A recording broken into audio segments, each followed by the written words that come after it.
Seorang kakek menangkap seekor kelinci putih kecil. Karena terlalu bersemangat, sang kakek tiba-tiba terkena serangan jantung dan langsung meninggal di tempat. Setelah kakek pergi, para kelinci pun menjadi penguasa kebun sayur. Mereka bebas memakan buah dan sayuran sesuka hati. Namun, mereka tidak tahu bahwa keponakan sang kakek bernama Xiaoshu telah menjadi pewaris sah rumah itu dan sedang dalam perjalanan menuju perkebunan tersebut.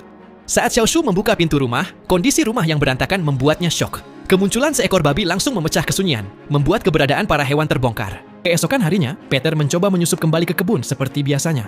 Namun ternyata Xiaoshu telah memperkuat pagar dan menutup semua lubang lama. Mereka berniat masuk lewat kabel listrik. Peter dan si kelinci gemuk langsung ketakutan dan kabur secepat mungkin. Peter berhasil lolos, tapi si kelinci gemuk tidak seberuntung itu. Para kelinci segera memulai misi penyelamatan. Untungnya, teman-temannya berhasil menukar karung dan menyelamatkan si kelinci gemuk. Dalam perjalanan pulang, ia bertemu Xiaomei dan mengajaknya pulang bersama. Mereka mengobrol dengan sangat akrab di mobil. Xiaomei mulai menyukai Xiaoshu, bahkan mengundangnya ke rumah. Dari kejauhan, Peter Rabbit melihat hubungan mereka semakin dekat, sampai membuat para kelinci jomblo iri. Peter akhirnya tidak tahan lagi, dan langsung masuk untuk membuat keributan. Namun di depan Xiaomei, Peter dan Xiaoshu selalu pura-pura akur. Begitu Xiaomei pergi, perang langsung dimulai. Suatu hari, Xiaoshu menjebak Peter dengan cat, hingga Xiaomei mengira Peter yang merusak lukisannya. Xiaoshu pun menambah-nambahi cerita, hingga Peter diusir dari rumah. Hal itu membuat para kelinci murka. Ia memasang pagar listrik di sekitar rumah dan mengolesinya dengan selai kacang. Tapi para kelinci terlalu cerdik. Mereka malah memodifikasi jalur listrik dan pura-pura kesetrum sambil diam-diam menikmati selai kacang. Saat Xiaoshu hendak keluar rumah, pegangan pintu malah menyetrumnya hingga terpental. Xiaoshu akhirnya jatuh dari atap dan pingsan sampai tengah malam. Keesokan harinya, Xiaoshu kembali menyerang para kelinci dengan bom.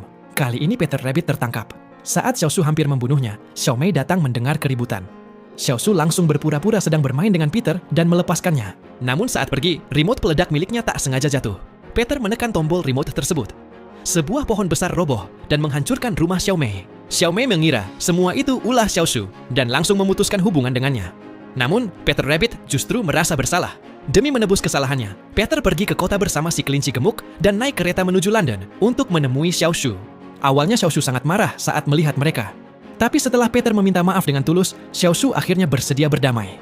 Setelah berganti berbagai kendaraan, mereka akhirnya berhasil tiba sebelum Xiaomei pergi.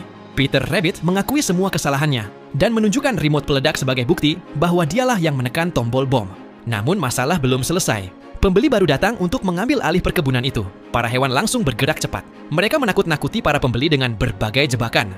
Ada yang menyetrum pegangan pintu, ada babi yang tiba-tiba jatuh dari atas, hingga membuat para pembeli ketakutan setengah mati. Sejak saat itu, Xiaoshu dan para hewan hidup bersama dengan damai, berbagi kebun sayur, dan menjalani kehidupan yang bahagia selamanya.